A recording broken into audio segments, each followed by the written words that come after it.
Ma femme s'est assise sur les genoux d'un autre homme devant moi. Une colère incontrôlable a commencé à brûler au fond de mon cœur. J'ai décidé de dire à mon beau-père tout ce que je reprochais à ma femme. Mais à peine avais-je commencé à parler que mon beau-père m'a violemment giflé. Il m'a dit « Tu crois être qui? Pourquoi ma fille devrait-elle t'écouter ?» Les personnes autour de nous n'ont pas pu s'empêcher de rire en voyant cette scène. Mais je n'ai pas osé lui résister. Parce qu'il était le chef du gang le plus puissant de toute la région. Et moi, je n'étais qu'un simple homme de main sous ses ordres. Alors que je pensais devoir supporter tout cela en silence, je n'aurais jamais imaginé que ce soir-là, ma femme ramènerait directement cet homme à la maison. En voyant cette scène, je n'ai pas perdu mon calme. Ma femme s'est approchée de moi pour m'expliquer. Mais j'ai simplement fermé la porte à clé. Face à cette trahison, j'ai décidé de demander le divorce. Mais je ne m'attendais pas à ce que le lendemain, mon beau-père m'invite à le rencontrer dans un café. Il a dit que sa fille voulait vivre avec son amant. J'ai immédiatement répondu que cela ne me concernait pas. Puis il a continué. Il voulait aussi obtenir la garde de mon fils. J'ai refusé immédiatement. Et j'ai clairement dit qu'elle n'obtiendrait rien. Y compris mon fils. Quand j'ai vu ma femme assise à côté de mon beau-père, j'ai compris. Tout cela avait été organisé par lui dans mon dos. La négociation s'est terminée par un échec total. Je savais qu'un chef de gang comme lui ne me laisserait jamais partir facilement. Comme prévu, le lendemain, 2 de ces hommes sont apparus devant moi. Ils m'ont ordonné d'emmener mon fils au parc d'attractions. Au début, je voulais refuser. Mais la menace dans leur regard me fait comprendre. Même si je ne le voulais pas, je devais y aller. Dans le parc d'attractions, mon beau-père a demandé à ces hommes d'emmener mon fils à l'écart. Puis il a sorti une arme et m'a ordonné de monter avec lui dans la grande roue. Nous sommes montés ensemble. Quand la cabine est arrivée au point le plus haut, il m'a demandé de regarder dehors. J'ai vu ma femme.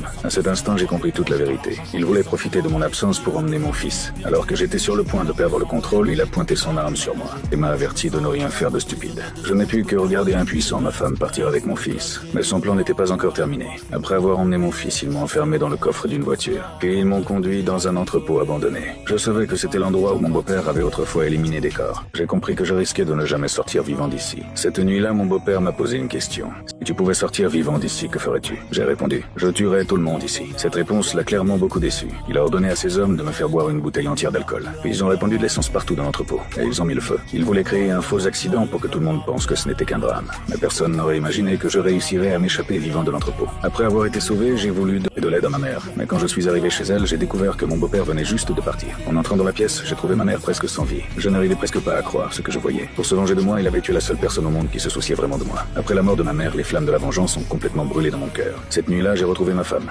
Quand elle a vu que j'étais encore vivant, son visage est devenu immédiatement pâle, rempli de peur. Je ne l'ai pas tué tout de suite. Je l'ai forcé à appeler son père pour lui demander de venir la sauver. Pendant ce temps, je me suis caché derrière un mur en silence, en attendant qu'il franchisse cette porte.